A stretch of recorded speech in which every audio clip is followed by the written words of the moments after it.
નમસ્કાર વાલા વિદ્યાર્થી મિત્રો, ગીતા એજ્યુકેશન ટ્રસ્ટ સંચાલિત સંજય સ્કૂલ પ્રેરણાદીપ સ્કૂલ કેશોદના યુટ્યુબ વિડીયો ચેનલમાં ધોરણ 9 અંગ્રેજી પાર્ટ 3 વિડીયો લેક્ચરમાં આપ સૌનું હાર્દિક સ્વાગત છે.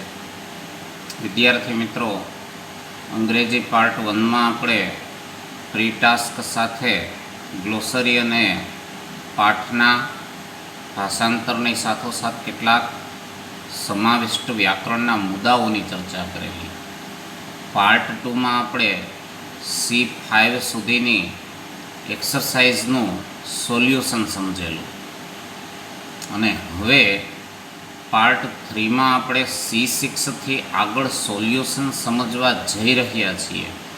ત્યારે આશા છે કે આપે પાછળનો જે આપણો વિડીયો છે એનું બરાબર 2 થી 3 વખત જોઈ રિવિઝન કરી લીધું હશે અને એ એક્સરસાઇઝ જે તમને સેલ્ફ પ્રેક્ટિસ માટે આપેલી આગળની અહીંયા સોલ્વ કરીએ છીએ હવે એ પણ કરી લીધી હશે અને પાછળની ફેરબુકમાં લખી અને તૈયાર કરી લીધી હશે. કારણ કે હવે પછી જેમ જેમ કોર્સ આપણો આગળ ચાલતો જશે એમ ટેસ્ટ પણ ચાલુ થતી જશે, એટલે શક્ય એટલું સાથે રહેવાનો પ્રયત્ન કરો. અહીંયા 1-2 પાઠ મારે તમને વિસ્તૃત સમજૂતી સાથે એટલા માટે કરાવવા પડે છે કે જવાબો કેમ લખવા એ ઘણી વખત આપણી સમજ બહાર હોય છે અને એને કારણે આપણું માર્કિંગ તૂટતું હોય છે. તો અહીંયા હું સમજાવું એ બરાબર સમજો, પ્લસ તમારી રીતે પણ સેલ્ફ થિંકિંગ કરો. તમને કાંઈ એવું લાગે કે આ જવાબ આમ હોઈ શકે કે ન હોઈ શકે તો પ્રશ્ન ચોક્કસ પૂછો. એવું કરવાથી જ આપણું જે નોલેજ છે એમાં અભિવૃદ્ધિ થશે. માત્ર જોઈને લખ્યા કરવું કે પછી ગોયખા કરવું એનાથી બહુ ફાયદો નથી થતો. ક્ષણિક ફાયદો થઈ શકે, કદાચ પરીક્ષામાં 2-5 માર્ક વધુ આવી પણ શકે, પણ લાંબા ગાળે એ બધી પદ્ધતિઓ શોર્ટકટ ગણાતી હોય છે જે નુકસાનકારક પુરવાર થતી હોય છે. તો અત્યારે જે આપણે સોલ્યુશન સમજીએ એ પણ 2 થી 3 વખત વ્યવસ્થિત પાછું રિવિઝન કરો, પછી તમારી ફેરબુકમાં લખી નાખો, તૈયાર કરી લ્યો. આગળ જ્યાં પહોંચ્યા હોઈએ એ રફબુકમાં લખેલું રાખો, જેથી અહીંયાથી વિડીયો લેક્ચર અપલોડ થાય ત્યારે તમારા લખેલા જવાબો સાથે એની કમ્પેરિઝન કરી શકો અને કમ્પેરિઝન પછી જે કંઈ પણ ડાઉટ્સ ક્વેરી હોય એ પૂછી શકો. બરાબર છે? તો એ રીતે આપણે પ્રયત્ન કરીએ કે કોર્સ આપણો આગળ ચાલે, કે જેથી કરીને નામે ઠામે કોર્સ પૂરો ન થાય પણ કોર્સ પાછળનો હેતુ પણ સિદ્ધ થાય. તો અહીંયા તમને એક્સરસાઇઝ જે આપેલી છે એ એક્સરસાઇઝ હવે આપણે સમજવાની છે. તો એ એક્સરસાઇઝમાં C3 સુધી આપણે કરી લીધેલું છે આગળ. હવે C4થી આન્સર ધ ક્વેશ્ચન્સ, બરાબર ને, પ્રશ્નના જવાબો આપવા. તો પ્રશ્નના જવાબો આપવાની પ્રેક્ટિસ જે છે એ થોડી તમે કરી લેશો એટલે પછી તમારે જવાબો પાકા નહીં કરવા પડે. એ આપોઆપ તમે પાઠનો સારાંશ સમજેલો હશે તો એના આધારે લખી શકશો. તો અહીંયા તમને પહેલો પ્રશ્ન આપ્યો છે કે which sentences in the text so that Idi was a lazy hunter. તો ઈડી એક આળસુ શિકારી હતો એ તો તમે જોઈ ચૂક્યા, બરાબર. હવે કયા તમને પાઠના વાક્યો પરથી એ વાતની માહિતી મળી કે ઈડી એક આળસુ શિકારી હતો? તો એવા તમે 1-2 વાક્યો શોધી શકો. જેમ કે એણે જોયું હતું કે ભાઈ આ હરણ છે, બરાબર ને, એનું જ્યારે ઝુંડ જોયું ત્યારે વિચાર્યું હતું ને કે આ હરણ છે એ કેટલા અદ્ભુત છે, પણ મારે એમનો શિકાર કરવા કેટલું બધું દોડવું પડે છે.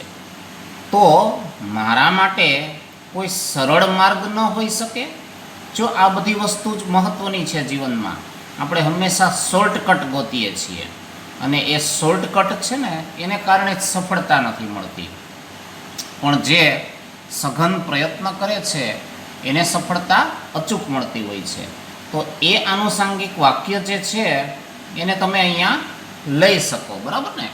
તો વિચ સેન્ટેન્સીસના સંદર્ભમાં હવે આપણે જે જવાબ લખવાનો છે એ જવાબમાં એવું સેન્ટેન્સ જે તમને મળ્યું છે એ આપણે અહીંયા નોટ ડાઉન કરી નાખીએ. તો શું લખશું સેન્ટેન્સ? તો કે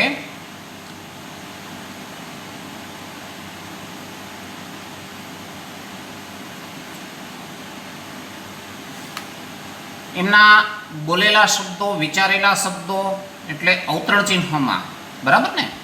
ક્વોશન્ટ જે આપણે વ્યાકરણના ટોપિકમાં શીખાતા ને, તો એ ક્વોશન્ટ તરીકે લઈ શકો તમે કે ધીઝ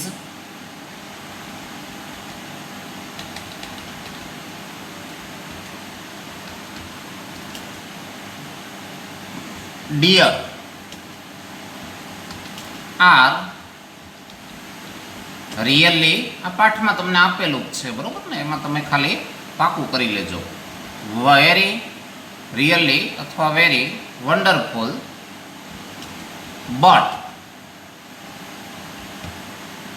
હવે મેં તમને નિયમ લખાયો તો એમ હું માટે વપરાતો આઈ હંમેશા કેપિટલ કરવાનો છે, બરાબર. એટલે આપણે અહીંયા કેપિટલ કર્યો છે, જુઓ. But I have to run a lot to catch one of them, બરોબર ને. તેઓમાંનું માત્ર એક પકડવા માટે પણ મારે બહુ દોડવું પડે છે. હવે આળસ સંદર્ભે આપણો પ્રશ્ન છે એ અહીંયાથી મળે છે. એણે જે વિચાર્યું આગળ એ શું વિચાર્યું કે can't there be an easy way to get one, મતલબ કોઈ સરળ રસ્તો ન હોઈ શકે આને આપણે પકડવા હોય એ માટેનો, એવું એણે વિચાર્યું હતું, બરાબર ને. તો એ જે વિચાર્યું હતું ને એ એની આળસ બતાડે છે ટૂંકમાં. તો તમારે એ આળસ સંદર્ભિત વાક્ય જે છે ને આવા એક બે શોધવાના હતા, બરાબર ને. તો આ સિવાય તમે પેલું જે નેટ જાળી ગોઠવવાનું વિચાર્યું હતું કે આને પકડી લઉં, એ બધું પણ એની આળસ બતાડે છે, બરાબર ને. તો એવા એક બે વાક્યો કોઈ પણ શોધી અને લખી શકો કે these sentences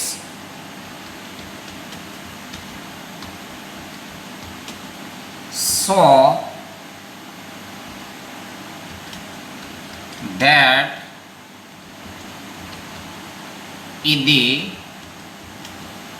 was a lazy hunter. આ વાક્યો બતાવે છે કે ઈદી શું હતો?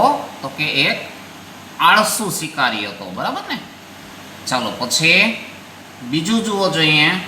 ઈદી decided to catch a cub. Why? તો ઈદીએ શું નક્કી કર્યું કે ભાઈ હું એક બચ્ચું પકડી લઉં, બરોબર. તો એ બચ્ચું પકડવા માટેનું એણે ડિસિઝન જે લીધું એ શા માટે લીધું એ આપણને પૂછવામાં આવેલો પ્રશ્ન છે. તો શા માટે એ ડિસિઝન લીધું એ તમે જાણો છો કે ભાઈ આવું એ કે મારી પાસે પણ જો બચ્ચું હોય તો જેમ એની મા એના બચ્ચાને દેતી હતી એમ બચ્ચા કાલ શિકાર કરીને મારા માટે લઈ આવી દે, હું એને તાલીમ આપી દઉં એટલે, બરાબર ને. અને મારે પછી આ રીતે હરણ પાછળ શિકાર માટે દોડવું પડે નહીં. તો એ પ્રકારનો જવાબ જે છે એ હવે તમારે અંગ્રેજીમાં લખી નાખવાનો છે. તો અહીંયા તમે જનરલી જે વાક્ય છે, પ્રશ્ન છે, એના ઉપરથી જવાબ ચાલુ કરી શકો કે ઈદી ડિસાઇડેડ ટુ કેચ અ કબ. હવે વાય જે છે એનું મેં તમને WH ક્વેશ્ચનના ગ્રામરના ટોપિકમાં કીધું હતું ને કે બીકોઝ અથવા સો બંને રીતે જવાબ આપી શકો, બરાબર ને. તો decided to catch a cub because he thought by catching one of બે બચ્ચા હતા ને, તો 1 of 2 he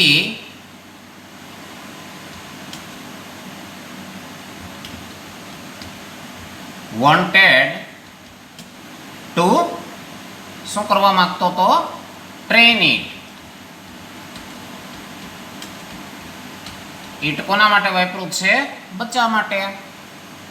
અને શું કામ ટ્રેન કરવા માંગતો તો કે ટુ હન્ટ, શિકાર કરી આપે. કોના માટે? તો કે ફોર હિમ, તેના માટે. બરોબર ને? For him. અને આ જે કરવા પાછળનું કારણ શું હતું કે તેણે શિકાર પાછળ બહુ દોડવું ન પડે અને એને એનો ખોરાક સરળતાથી મળી જાય. મતલબ સો ધેટ શું આવશે? he could get, શું મેળવી શકે એમ તો સરળતાથી? his food easily. બરોબર ને? જેથી કરીને તે પોતાનો ખોરાક જે છે એને સરળતાથી મેળવી શકે. તો અહીંયા ખ્યાલ આવી ગયો તમને? જવાબ જે છે એમાં શું કહેવા માંગે છે? તો આમાં ટૂંકમાં આમ જોવા જાવ ને તો બહુ ઇઝી છે આ બધી વસ્તુ. બરાબર? થોડીક જો તમે આમાં પ્રેક્ટિસ કરશો તો તમે સરળતાથી આ બધા જવાબો જે છે એને લખી શકશો. તો હવે એના પછીનો પ્રશ્ન જુઓ જોઈએ. ત્રીજો પ્રશ્ન. તો શું આપ્યું છે આપણને ત્રીજા પ્રશ્નમાં? Why was it safe for Ide to steal a cub? મતલબ બચ્ચાને પકડવું ઈદી માટે શા માટે સહેલું હતું? એ પણ તમે પાઠમાં શીખી ગયા છો ને. સ્પષ્ટતા કઈ રીત છે કે એને ખબર હતી, પોતે શિકારી હોવાના નાતે જાણતો હતો કે જે ચિત્તા છે એ કદી માનવજાત ઉપર હુમલો કરતા નથી, માટે એને એ જે બચ્ચું છે એ પકડવું બહુ સહેલું લાગતું હતું. તો એના ઉપરથી હવે તમારે જવાબ આપવો હોય તો ટુ બીના રૂપ પછી પણ આપી શકો. બરાબર ને? કે it was safe for Idi to steal a cub because he knew. પછી લખી નાખવાનું શું જાણતો હતો? તો કે that a cheetah never attack a main. બરોબર ને? અને ઈદીથી ચાલુ કરવો હોય જવાબ તો પણ જવાબ આપી શકો કે Idi knew that cheetah never attack a man, so it was safe for Idi to catch a cub. તો આમ જુદા જુદા એંગલથી જવાબો આપવા વિચારો. બરાબર ને? કેવી રીતે આપી શકાય. તો આપણે એમાંથી કોઈ પણ એક રીતે જવાબ આપીએ. તો it was safe for Idi to steal a cub because he knew that, અને knew that માં શું જાણતો હતો કે અ ચિત્તા નેવર અટેક કોના ઉપર? અ મેન. બરોબર ને?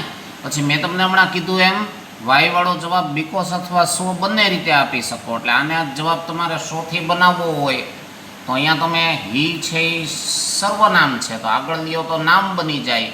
બરાબર ને? એટલે અહીંયા તમારે એ રીતે સોથી લખવું હોય તો શું કરો કે ભાઈ ઈદી knew that a cheetah never attack a man, so it was safe for him to steal a cub. ખ્યાલ આવી ગયો ને? એમ સોનો ઉપયોગ કરતા પણ આવડી જવો જોઈએ. ચાલો ત્યાર પછી ચોથો પ્રશ્ન જુઓ. તો ચોથા પ્રશ્નમાં આપણને શું કીધું છે કે how did Eid-e catch the cubs? મતલબ કબ્સ એટલે એના જે બચ્ચાઓ છે. બરાબર ને? એને એણે કઈ રીતે પકડ્યા હતા? તો એ તો તમે આખો પ્રસંગ પાઠમાં વાંચ્યો હતો ને કે પહેલાં તો એનો પીછો કર્યો. બરાબર ને? જે માદા ચિત્તા હતી એનો. પછી શું કર્યું હતું?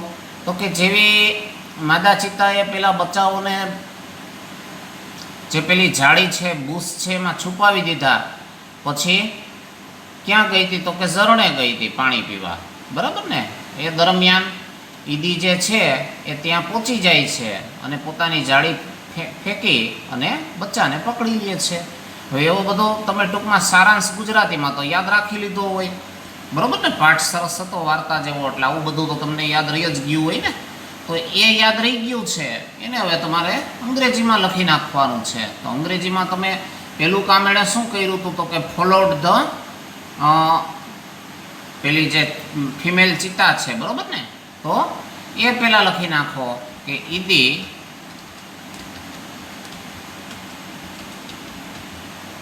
followed the mother ચિત્તા, બરોબર ને?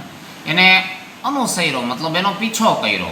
પછી આગળ શું થયું? તો કે જ્યારે એણે જોયું કે મધર ચિત્તાએ કબ્સ છે એને જાળીમાં છુપાવી દીધા છે અને ઝરણે ગઈ છે, ત્યારે શું કર્યું એણે? તો કે એ ત્યાં સ્થળે પહોંચી ગયો. તો એના અનુસંધાને બીજું વાક્ય લખી નાખો હવે કે as soon as the mother ચિત્તા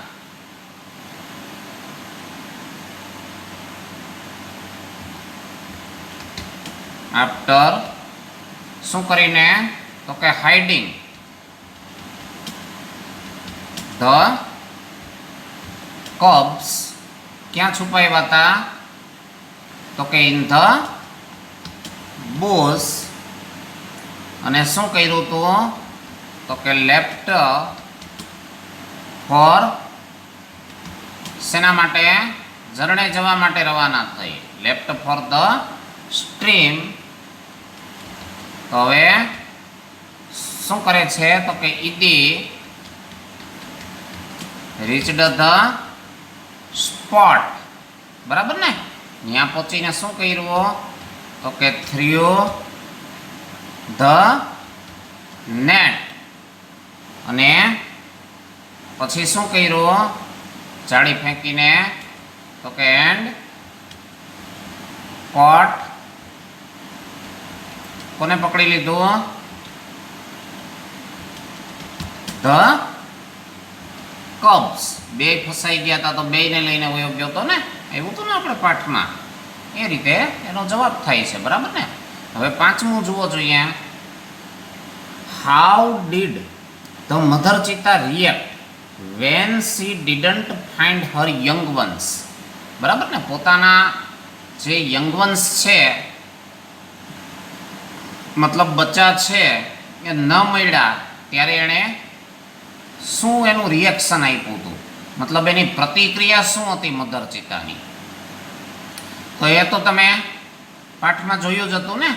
પહેલાં તો એ આમ તેમ બધે જુએ છે કે ભાઈ નીકળીને ક્યાંય રમવા નથી વયા ગયા ને. પછી ન દેખાણા એટલે ગુસ્સે થઈ ગઈ હતી, બરાબર ને? Became angry. અને આપણે પાઠમાં જોયું હતું ને કે જમ્પડ વાઇલ્ડલી, એક જંગલી પ્રાણીની જેમ કૂદવા માંડે છે, ઠેકડા મારે છે. અને પછી શું થાય છે? તો કે બીજો પ્રયત્ન કરી જુએ છે શોધવા માટેનો. સ્નિફ્ડ આવ્યો હતો ને શબ્દ. તો આજુબાજુમાં બધે સૂંઘી જુએ છે કે ભાઈ એમાં મને એ લોકોમાં પ્રાણીઓમાં એક ખૂબી હોય છે ને, આપણે વાત થઈ હતી પાઠ વખતે, બરાબર ને? તો ગંધ પારખવાની શક્તિ સારી હોય છે, તો એના આધારે કદાચ કે મળી જાય તો. પણ એ રીતે પણ કંઈ પરિણામ સંતોષકારક મળ્યું નહીં. એટલે પછી રડવાનું ચાલુ કરી દીધું અને ક્રાય એન્ડ ક્રાય, બરાબર ને? રડતી જ રહી, રડતી જ રહી. પછી એમાંય આપ્યું હતું ને તમને, બીજા દિવસે સાંજે, પછી બીજો દિવસ રાત, આમ કન્ટિન્યુઅસલી રડવાનું ચાલુ રાખ્યું હતું. તો એવું બધું તમને જે યાદ આવે એના અનુસંધાને બે વાક્યો લખવા. પછી આમાં બહુ ટૂંકમાં જવાબો જે છે ને એને મોટાઈ નહીં કરવાના. તમને જનરલી કીધું હોય કે 1 સેન્ટેન્સ તો પ્રયત્ન 1 સેન્ટેન્સનો જ કરવાનો, અને 2 or 3 સેન્ટેન્સ કીધું હોય તો 2 થી 3 વાક્યોનો જ પ્રયત્ન કરવાનો, બરાબર? તો આપણે જે હમણાં વિચારો કર્યા એના અનુસંધાનમાંથી તમારે હવે પાઠમાં આપ્યા છે એ મુજબ બે વાક્યો જે આને અનુરૂપ જવાબને અનુરૂપ છે એ સિલેક્ટ કરી અને લખી નખાય. હવે હાઉ ડીડ છે, બરાબર ને, તો ડીડવાળા જવાબો જે છે ને એમાં ડીડ પછી એ તમે જવાબ ચાલુ કરી શકતા હો, બરાબર ને. તો ડીડ પછી જવાબ ચાલુ કરવો હોય તો ધ મધર ચિતા રિએક્ટેડ, ત્યાંથી તમે જવાબ ચાલુ કરી અને પછી એનું જે રિએક્શન છે ને એ જુદું જુદું હતું એ બધું લખી શકો કે જમ્પડ વાઇલ્ડલી, પછી સ્નિફડ, પછી સ્ટાર્ટેડ ક્રાઇંગ, બરાબર. પછી તમે સપોઝ વેન સંયોજક આવેલું હોય તો એનાથી પણ જવાબ ચાલુ કરી શકો. તો એ રીતે જવાબ ચાલુ કરવો હોય તો વેન પછી સી સીધું નહીં લઈ લેવાનું સર્વનામ, તો નાઉન પહેલાં લેવાનું કે when the mother cheetah didn't find her young ones, બરાબર ને. પછી અનુસંધાનનો જવાબ જે છે એ ચાલુ કરી દેવાનો કે પહેલું કામ આમ તેમ જોયું, બીજું કામ તો કે ગુસ્સે થઈ, જમ્પડ વાઇલ્ડલી, ત્રીજું કામ પાઠમાં બધા ક્રમ આપ્યા જ છે હો, એ પ્રમાણે તમે જ્યારે પાઠ્યપુસ્તક સામું રાખજો, બરાબર ને, એટલે તમને એ બાને રિવિઝન થઈ જાય, સીધા આમાંથી ઉતારા ન કરતા.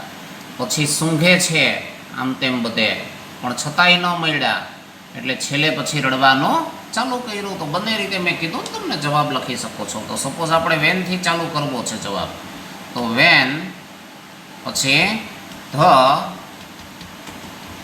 Mother cheetah didn't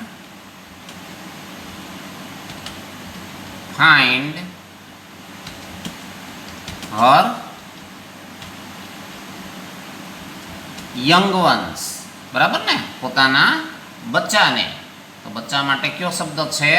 young ones. પછી જ્યારે એણે પોતાના બચ્ચાને ન જોયા, ન મળ્યા એટલે પેલું રિએક્શન શું હતું? તો કે એટ ફર્સ્ટ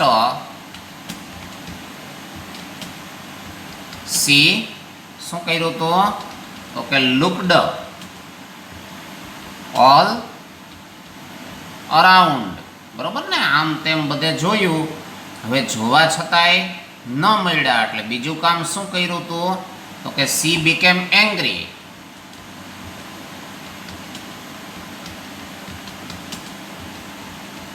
ગુસ્સે થઈ ગઈ. ગુસ્સે થઈ ગઈ અને શું કર્યું? તો કે જમ્પડ વાઇલ્ડલી, બરાબર ને, એકદમ જંગલી પ્રાણીઓ જમ્પ મારે કૂદે એમ કૂદવા માંડી. અને પછી તો કે એને એમ થયું કે ભાઈ આમ કરવાથી નહીં મને બચ્ચા તો નથી મળે એમ, એટલે ફરી શોધવાનું ચાલુ કરી દીધું હતું પોતાની જે ગંધ પારખવાની શક્તિ છે એના આધારે. મતલબ સી સ્નિફડ ઓલ અરાઉન્ડ, પણ એમાંય કાંઈ સંતોષકારક પરિણામ મળ્યું હતું નહીં, એટલે વિરોધાભાસ થયો. એટલે બટ સંયોજક મૂકી શકો, મતલબ બટ કુડન્ટ પછી ફાઇન્ડ હર યંગ વન્સ, બરાબર ને. તો એ રીતે પણ ન મળ્યા એટલે શું કર્યું છેલ્લે? તો કે સી સ્ટાર્ટેડ ક્રાઇંગ અથવા બિગેન ટુ ક્રાય.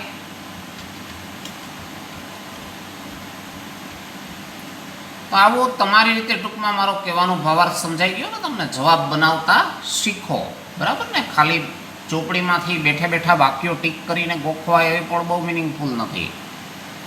હવે એના પછીનું જુઓ છો અહીંયા, I hate you, you are a wicked and lazy, મતલબ નિર્દયી છો અને લેઝી એટલે કે આળસુ છો.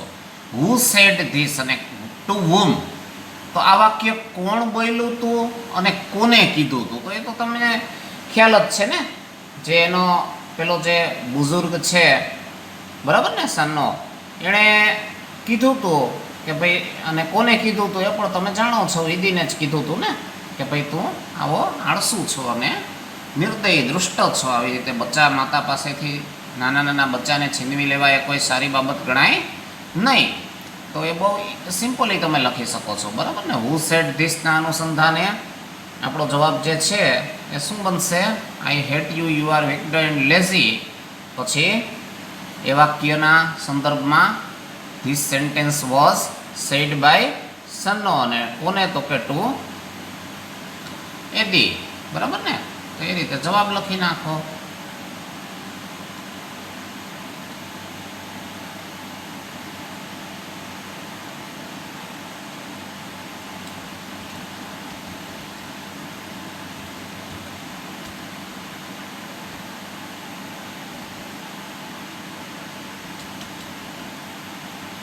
આપણા જે પ્રશ્નનું વાક્ય છે એ લઈ લેવાનું. આઈ હેટ યુ, પછી you are wicked and lazy. બરાબર ને? હવે હુ સેડ ધીસ, તો આ શબ્દો કોના દ્વારા બોલવામાં આવ્યા હતા? તો કે ધીઝ વર્ડ્સ વેર, કોણ તો એનો બોલનારો? સનો. બરાબર ને? અને કોને કહેવામાં આવ્યું હતું? તો કે ઈદીને કહેવામાં આવ્યું હતું. તો કે these words were said by Sano, અને કોને? તો કે ટુ ઈદી. બરાબર ને? આમાં જરાક ધ્યાન રાખવાનું. તમને જે પેલા સ્પેલિંગને આપ્યા હોય ને, એ સ્પેલિંગ પ્રશ્નમાં જો આપ્યા હોય તો એમાં ઘણી વખત આપણે ઉતાવળમાં ભૂલ કરી જતા હોઈએ છીએ. એ ન થાય એ માટે થોડી કાળજી રાખવી. તો આ જવાબમાં પણ કાંઈ બહુ છે નહીં. બરાબર ને? એકદમ ઇઝી જવાબ છે. હવે 7મો પ્રશ્ન આપણો શું છે જુઓ જોઈએ. How according to Sano did Idi bring dishonor to the Zulu tribe? તો જે આખી સમગ્ર ઝુલુ જાતિ છે એના માટે સનો જે છે એના મત પ્રમાણે ઈદીએ અપમાનજનક સ્થિતિ લાવી દીધી. એ કઈ રીતે? તો એ તો તમે સિમ્પલી સમજી શકો છો ને કે ભાઈ એના અમુક નિયમો હોય છે, અને એ નિયમનું આણે ઉલ્લંઘન કર્યું હતું. એટલે જે આખી જાતિ છે એ અપમાનજનક સ્થિતિમાં મુકાઈ ગઈ હતી ને. અને એ નિયમોમાં શું હતું? આણે શું ભૂલ કરી હતી? તો કે જે બચ્ચાઓ છે, બરાબર, એને ચોરી લીધા હતા. ખરેખર એણે શું કરવું જોઈએ? તો કે પકડી પાડવા જોઈએ. કઈ રીતે? તો કે શિકાર કરીને. એના બધા જાતિના નિયમો હોય છે. એ નિયમોને ઉલ્લંઘન કરી અને એણે પોતાની કોઈ તાકાત કે કૌશલ્ય બતાડવાને બદલે શું કરી નાખ્યું હતું? તો કે આવી રીતે ચોરી કરી હતી. ચોરી કરી હતી એટલે સમગ્ર જાતિ માટે અપમાનજનક સ્થિતિ ઊભી થઈ ગઈ હતી. તો આવું થોડુંક જે કંઈ પણ તમને યાદ છે એના ઉપરથી તમારે એ જવાબ બનાવી નાખવાનો છે. તો જવાબમાં અકોર્ડિંગ ટુ વાળું હોય ને ત્યારે અકોર્ડિંગ ટુથી જ જવાબ ચાલુ કરવો એ વધારે સારો રહેતો હોય છે. બરાબર ને? તો અકોર્ડિંગ ટુ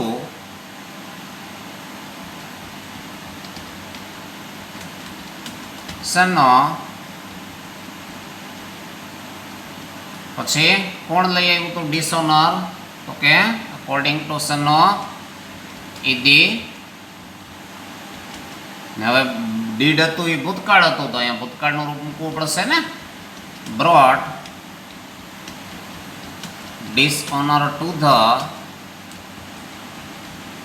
ઝુલુ ટ્રાઇબ, મતલબ સમગ્ર ઝુલુ જાતિ માટે એ અપમાનજનક સ્થિતિ ઊભી કરી દીધી હતી એણે. કઈ રીતે? હવે તો કે બાય સ્ટીલિંગ.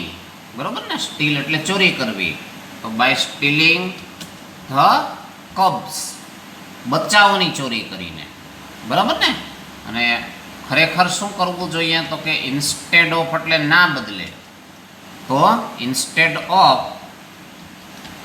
કેચિંગ ઓર શું આવશે? હન્ટિંગ. પાઠમાં આપ્યું છે ને કે આ બેમાંથી એક પણ ગતિવિધિ કરી નહીં એણે. ન પકડી શક્યો કે ન શિકાર કરી શક્યો. એ બેમાંથી એકેય કર્યા વિના એણે આ બચ્ચાઓની ચોરી કરી. બરાબર? તો હન્ટિંગ ધેમ, અને એ પણ કઈ રીતે? તો કે પોતાની સ્ટ્રેન્થ. અને બીજું શું હોવું જોઈએ? એની સ્કિલ, કૌશલ્ય. આ ટૂંકમાં એની જાતિના નિયમો હોય છે. બરાબર ને? સિદ્ધાંતો કે ભાઈ આપણે શિકાર કરવાનો થાય તો આપણી તાકાત, આપણા કૌશલ્યના જોરે કરવાનો, આવી બચ્ચાઓની ચોરી કરવી અને બચ્ચાઓ પાસે શિકાર કરાવડાવવો અને એ ન હોવું જોઈએ. એને બદલે આણે એ નિયમોનો ભંગ કરી અને બચ્ચાઓની ચોરી કરી એટલે સમગ્ર જાતિ અપમાનજનક સ્થિતિમાં મુકાઈ ગઈ હતી ને, એવું બધું ટૂંકમાં સમજવાનું આમાંથી, બરાબર ને? એટલે યાદ રહી જશે. ચાલો પછી 8મો પ્રશ્ન. હવે એમાં જુઓ છે, what decision did the tribesman take? તો એ પણ તમે જાણો છો ને, એ બધા પછી ભેરા થયા એને ત્યાં ગયા અને સનોએ આ રીતે બરાડીને કહી દીધું હતું ને કે ભાઈ તે આ રીતે અમારી જાતિ માટે અપમાનજનક સ્થિતિ ઊભી કરી દીધી છે, સમગ્ર જાતિને નીચા જોવા જેવું કર્યું છે, એટલે તને અહીંયાથી અમે હાંકી કાઢવાનો નિર્ણય લીધો છે, બરાબર ને? તો હંમેશને માટે એને ટૂંકમાં હાંકી કાઢ્યો હતો એવું આપણને પાઠમાં આપેલું છે ને. તો એના ઉપરથી એ જવાબ લખી નાખો. હવે તો જવાબમાં શું લખશો તમે? પ્રશ્ન ઉપરથી what decision did the tribesman take? તો ડીડ છે એટલે ભૂતકાળ છે, તો ભૂતકાળમાં જવાબ દેવો પડશે ને. એટલે ધ ટ્રાઇબ્સમેન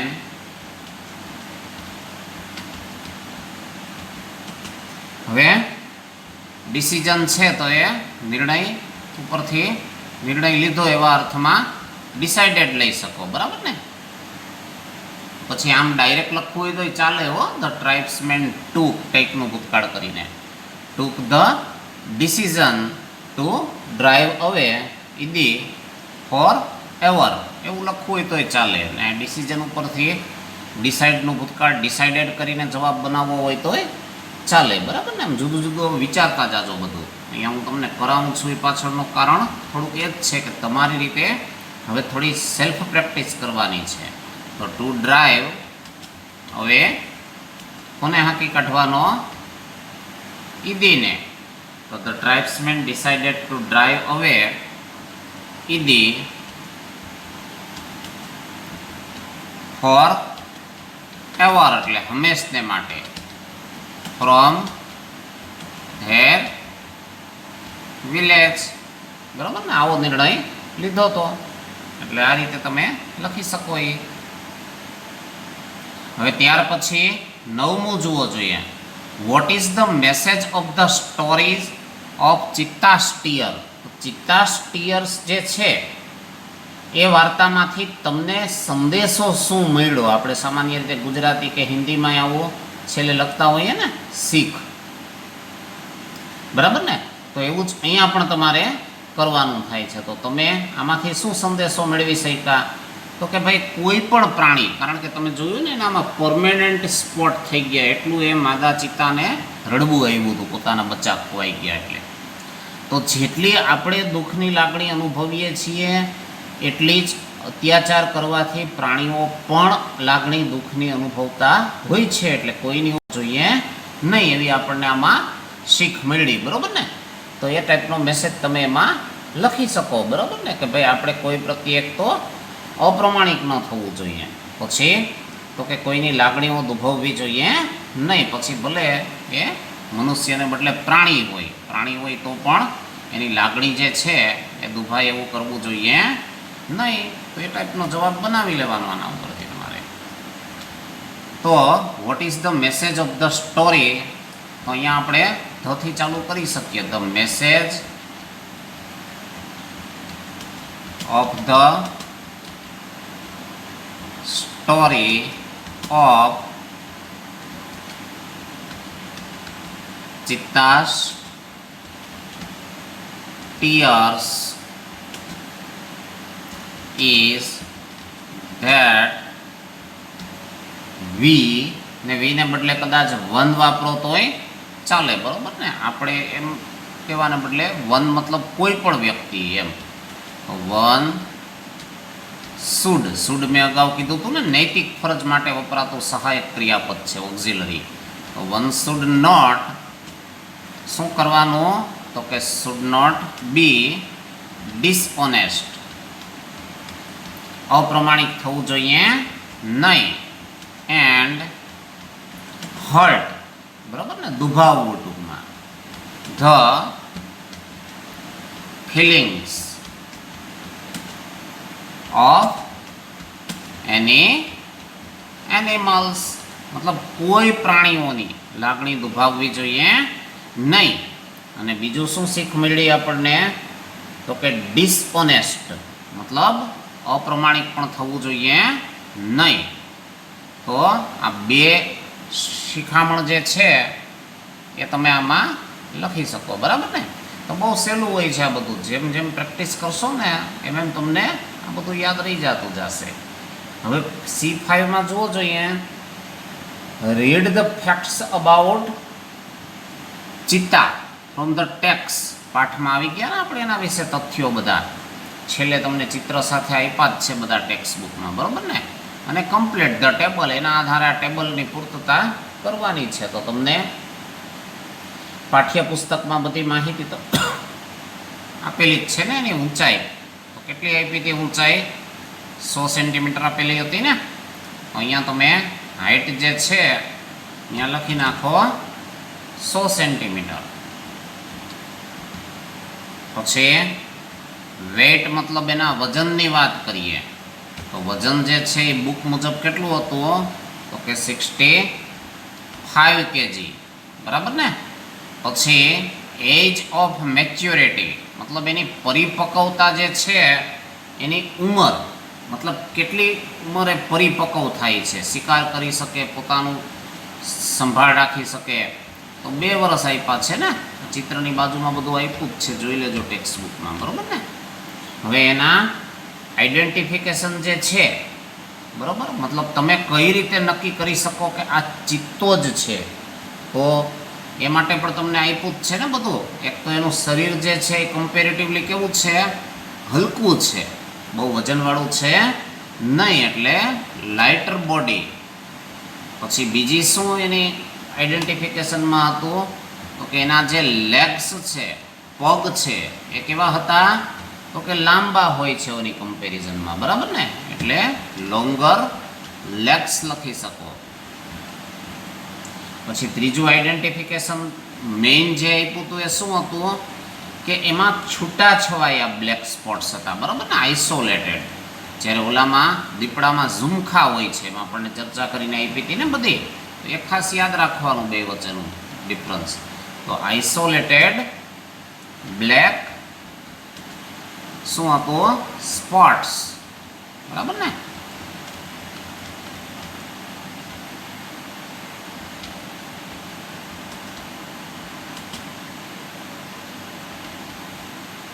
તો આ મુદ્દાઓ જે છે એના ઉપરથી તમે એનું આઈડેન્ટિફિકેશન કરી શક્યા, બરાબર? મતલબ એની ઓળખ જે છે એ મેળવી શક્યા.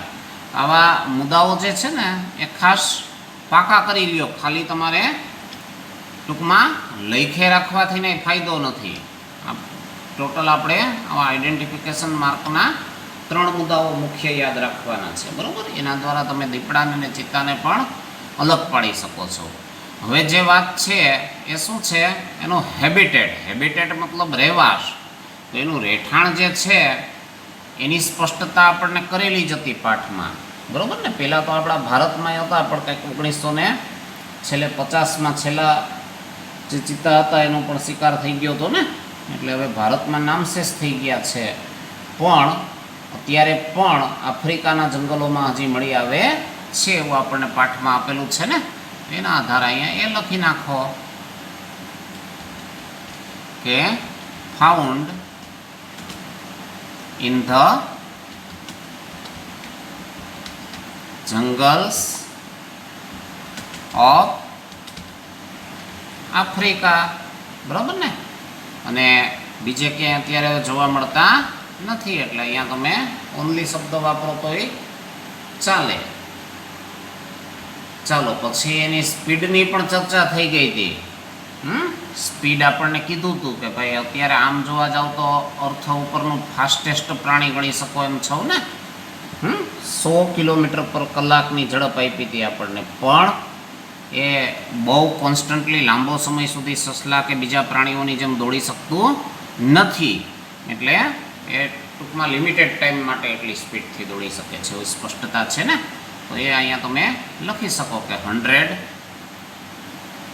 કિલોમીટર પર અવર શું હતું? તો કે મેક્સિમમ સ્પીડ.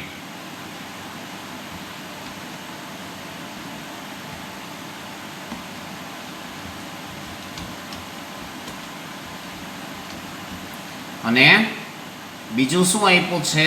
સરેરાશ સ્પીડ એની જે છે કેટલી છે? Average speed.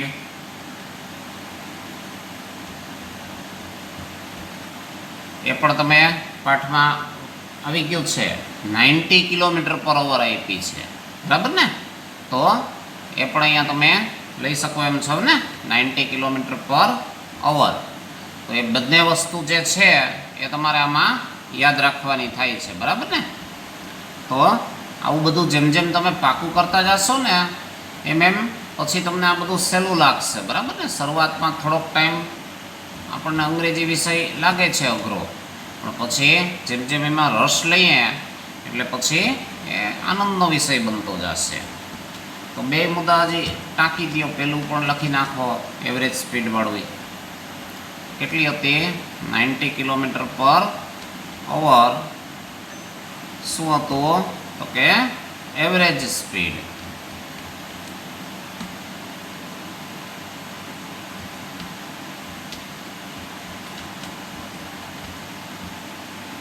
તો આ બંને રીતે સ્પીડનું આપણે કમ્પેરિઝન કરી. હવે એના ખોરાકની વાત છે. તો ફૂડ મતલબ એનો ખોરાક છે શું છે?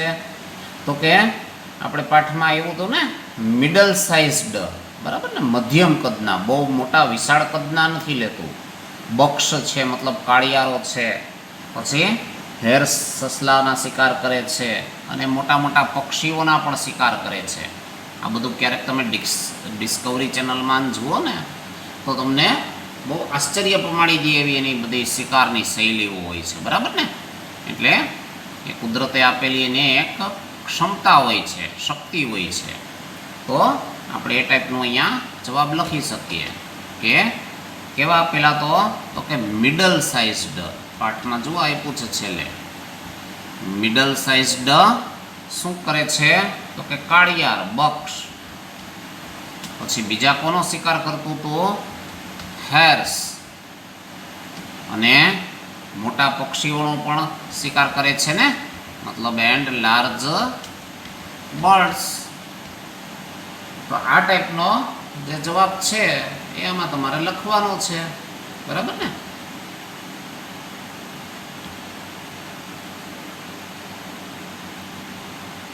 ચાલો, તો હવે ખ્યાલ આવી ગયો બધાને આમાં. તો હવે આ રીતે તમે આ બધા જવાબો જે છે ને એને તૈયાર કરી શકો છો, બરાબર? એટલે ખોરાક વિશેની આપણે ચર્ચા કરી. પછી હવે તમારે C6 જે છે એમાં જુઓ છે, complete the statements using appropriate. Appropriate એટલે યોગ્ય, વર્ડ્સ મતલબ શબ્દ, ઓર ગ્રુપ ઓફ વર્ડ્સ, શબ્દ સમૂહ પણ વાપરી શકો, બરાબર ને?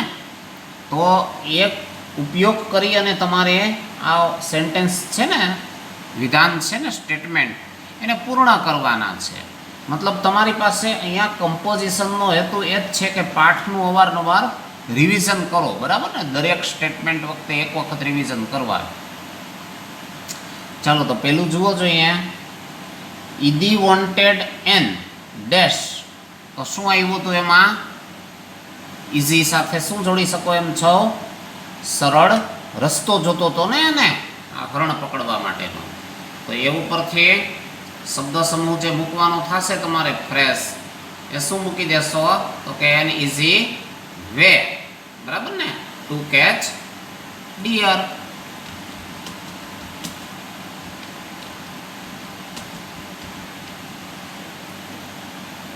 ચાલો, પછી બીજું જુઓ જોઈએ એવી જ રીતે. Idi envied the cheetah cubs because. એને ઈર્ષા શું કામ થઈ હતી? તો એ તમે જાણો છો ને કે એની માતાએ શિકાર કરી દીધો ને પછી બચાવને બોલાવ્યા ને બચાવ એ શિકારમાંથી ભોજન કરીને પાછા વયા ગયા. તો એને કાંઈ ટૂંકમાં એફર્ટલેસ કહેવાય ને, રિવોર્ડ. કંઈ પ્રયત્ન કર્યા વિના જ એને મળી ગયું હતું એ જોઈને આને અદેખાઈ થઈ કે મારે કેટલું દોડવું પડે છે ને આ બચાવને કેવું સારું, બરાબર ને? તો એ સારાંશ તમને યાદ હોવો જોઈએ. હવે એના આધારે જવાબ લખી નાખો. તો they envied the cheetah cubs because શું લખશો? તો કે they got their food without effort, મતલબ કોઈ પણ જાતના પ્રયત્ન વિના તેઓએ પોતાનો ખોરાક મેળવી લીધો હતો. એ જોઈને આને ઈર્ષા થઈ ને કે આને કેવું સારું અને મારે કેટલું હેરાન થવું છે. તો બીકોઝ ધે કોના માટે? બચ્ચા માટે, કપ્સ માટે, બરોબર ને? ધે ગોટ ધેર ફૂડ, અને કઈ રીતે? તો કે વિધાઉટ એની એફર્ટ. આ જોયું એટલે એને એની ઈર્ષા થઈ, અદેખાઈ થઈ. ચાલો પછી ત્રીજું જુઓ જોઈએ. Idi thought that he would train the cubs hunt for him and his. તો એણે શું વિચાર્યું કે ભાઈ હું આને તાલીમ આપી અને શું કરીશ? તો કે શિકાર કરતા શીખવાડીશ, જેથી હિઝ મતલબ તેનું. તો શું હતું એણે વિચાર્યું હતું એમાં વધારામાં? તો કે તેનું જીવન જે છે એ એકદમ કમ્ફર્ટેબલ બની જશે, આરામદાયક બની જશે, બરાબર ને? એવું એણે વિચાર્યું હતું ને પાઠમાં. તો એ મુજબ હવે તમારે અહીંયા એનો જવાબ જે છે એ લખી નાખવાનો છે. તો આગળનું આપ્યું છે વાક્ય લખવાની જરૂર નથી, બરાબર ને? અહીંયા હિઝ પછી ખાલી ખૂટતું વાક્ય જ તમારે લખવાનું છે. તો ખૂટતું વાક્ય જે છે એ પૂર્તતા કરવા માટે આપણે મૂકવું હોય તો શું મૂકવું? તો કે હિઝ લાઈફ.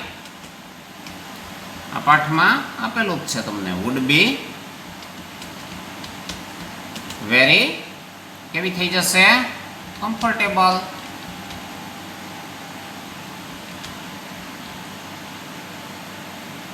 ચાલો ચોથું જુઓ જોઈએ. The mother cheetah went on crying until. ક્યાં સુધી રડવાનું ચાલુ રાખ્યું હતું? તો એ તો તમે જાણો જ છો ને. તો કે જ્યાં સુધી એના પેલા જે ચિક્સ મતલબ ગાલ પર આવા પરમેનન્ટ ડાઘ ન થઈ ગયા, બરાબર ને? ત્યાં સુધી એણે રડવાનું ચાલુ રાખ્યું. તો અન્ટિલ એટલે જ્યાં સુધી નહીં ત્યાં સુધી, બરાબર ને? તો જ્યાં સુધી આવા ડાર્ક સ્ટેન્સ ન બની ગયા ત્યાં સુધી રડવાનું ચાલુ રાખ્યું હતું ને. તો એ અનુસંધાને હવે આપણે જવાબ લખવો હોય તો શું લખશું? કે until her tears made dark stains down her cheeks, બરાબર ને? ચાલો પછી according to son a hunter. તો એ તો હમણાં જ ઉપર તમે જોયું ને કે જે હન્ટરની ખાસિયત શું હોવી જોઈએ? તો કે એણે પોતાની સ્ટ્રેન્થ અને સ્કિલથી શિકાર કરવાના હોય છે, ચોરી કરવાની નથી હોતી. એવું આવ્યું હતું ને ઉપર જ હમણાં આપણે જવાબોમાં. તો એ તમને એમનો મેં હવે આવડી જવું જોઈએ, બરાબર ને? તો હવે according to son a hunter. તો અહીંયાથી આગળ હવે આપણે જવાબ જોડવો હોય તો શું જોડી દેશો? આગળનો જવાબ હવે આપણે જોડવો હોય તો must hunt with his own strength and skills.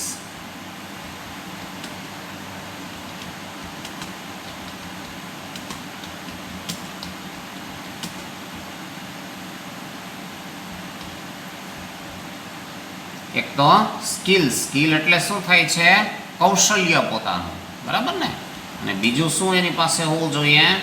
તો કે સ્ટ્રેન્થ. એ બંનેની મદદથી એણે શિકાર કરવાનો થાય છે. ચાલો પછી એના પછીનું જુઓ જોઈએ. Idi had brought dishonour to the whole tribe by. એ પણ હમણાં ઉપર આવી ગયું ને. તો કે શું કામ એને એણે આખી જાતિ માટે અપમાનજનક સ્થિતિ લઈ આવી દીધી હતી? તો કે સ્ટીલિંગ, ચોરી કરીને, બરોબર ને? કોની? તો કે બચ્ચાની. તો એ જવાબ આપણે અહીં લખી નાખીએ કે ભાઈ બચ્ચાને એણે ચોરી લીધા હતા ને પછી છુપાવી દીધા હતા ને. તો એ કારણોસર આખી જાતિ જે છે એ અપમાનજનક સ્થિતિમાં મુકાઈ ગઈ હતી. એટલે by stealing and hiding the cubs, મતલબ ચોરી અને બચ્ચાઓને છુપાવવાથી સમગ્ર જાતિને અપમાન જેવું લાગ્યું.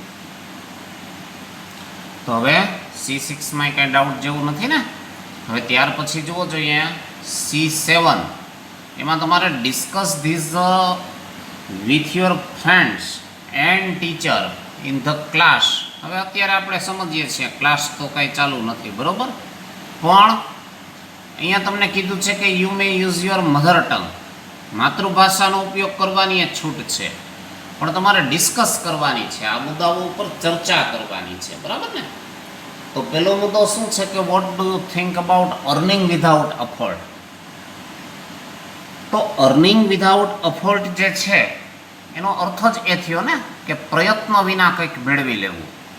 તો પ્રયત્ન વિના કંઈક મેળવી લેવું એ વસ્તુ જે છે ને એના વિશે આપણે આપણા વિચારો વ્યક્ત કરવાના છે.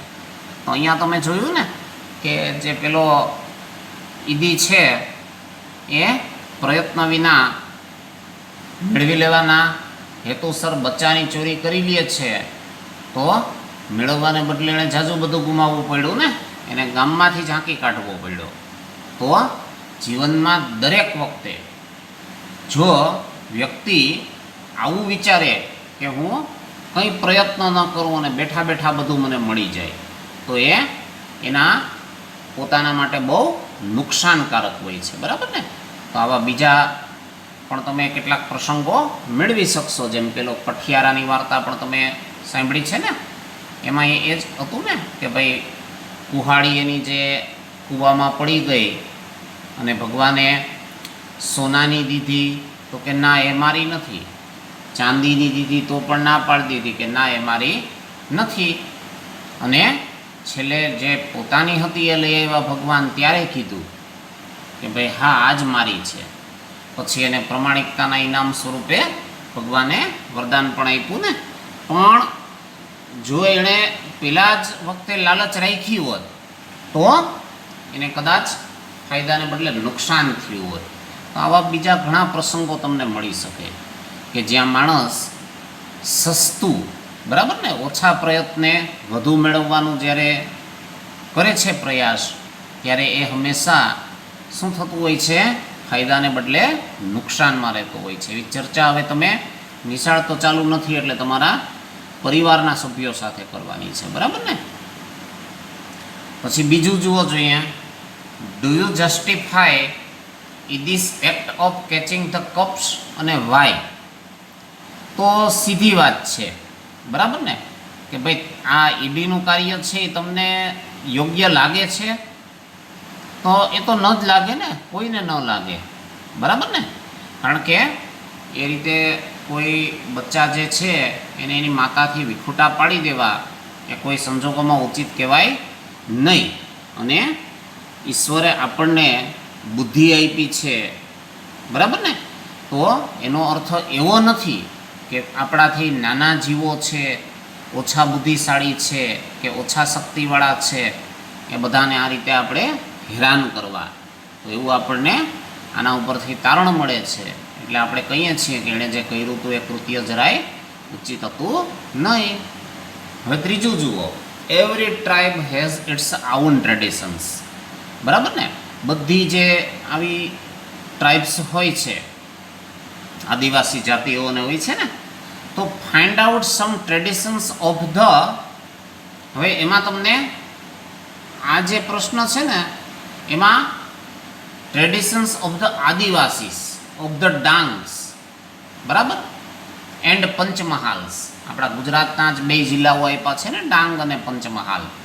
તો એ બે જિલ્લાઓ છે, એમાં જે આદિવાસી જાતિ છે એની પરંપરાઓ કેટલીક તમે જે છે ને એના વિશે માહિતી એકત્રિત કરવાની છે, બરાબર.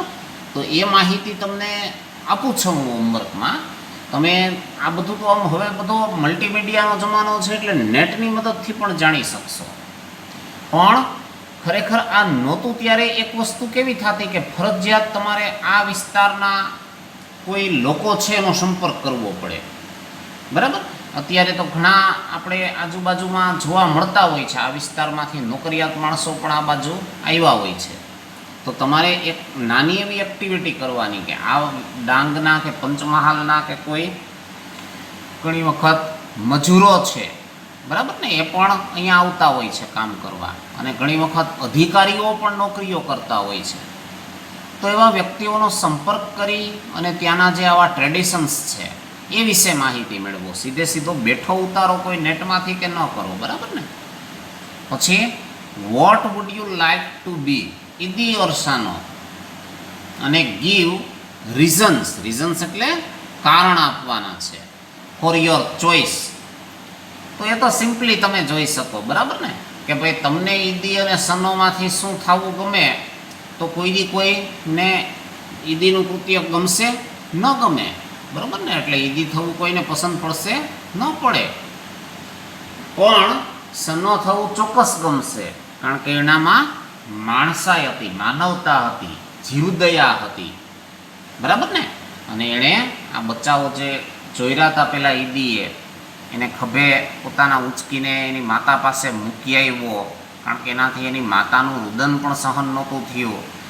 જ્યારે સામે જ પક્ષે જુઓ તો ઈદી એકદમ નિર્દયી, ઘાતકી કહેવાય ને, એની માતા આટલું રુદન કરતી હતી છતાંય બચ્ચાઓને પાછા ન આપ્યા. એક તો ચોરી કરી એ જ મોટી ભૂલ હતી, અને પછી એની માતાની પરિસ્થિતિ જોઈને કમસે કમ પાછા દઈ દેવાની જરૂર હતી, એ પણ ન કરી શક્યો, બરાબર ને. તો એ પ્રમાણે રીઝન આપી અને તમને શા માટે સન્નો થવું ગમે એ તમે પુરવાર કરી શકો છો. હવે એના પછી શું આપ્યું છે જુઓ જો અહીંયા, કે what would you have done if you were Idi, મતલબ તમે ઈદી હોત તો તમે શું કર્યું હોત. તો સિમ્પલી આપણે કહી શકીએ કે આવું કૃત્ય તો કોઈ દી ન જ કર્યું હોય ને, એને બદલે ઉલટાનું શું કર્યું હોય, તો કે ભાઈ એના બચ્ચાઓ જે છે એટલા પ્રેમાળ હોય, નાના બચ્ચા હોય, બરાબર ને, તો એને બીજા કોઈ જંગલી પ્રાણીઓ શિકાર ન કરી જાય એનું આપણે દેખરેખ રાખવાની જરૂર હતી. કે ભાઈ ઝાડીમાં એની માતા છુપાવીને જાય છે અને ક્યાંક બચ્ચા રમતા રમતા બહાર નીકળી જાય, બીજા કોઈ શિકાર કરી જશે તો એ ન થાય એવી આપણે કાળજી રાખવાનો પ્રયત્ન કરવો જોઈતો હતો. પણ અહીંયા જે ઈદીએ કર્યું એવું તો કોઈ દી આપણે કલ્પના પણ ન કરી શકીએ ને, એવું વિચારી પણ ન શકીએ.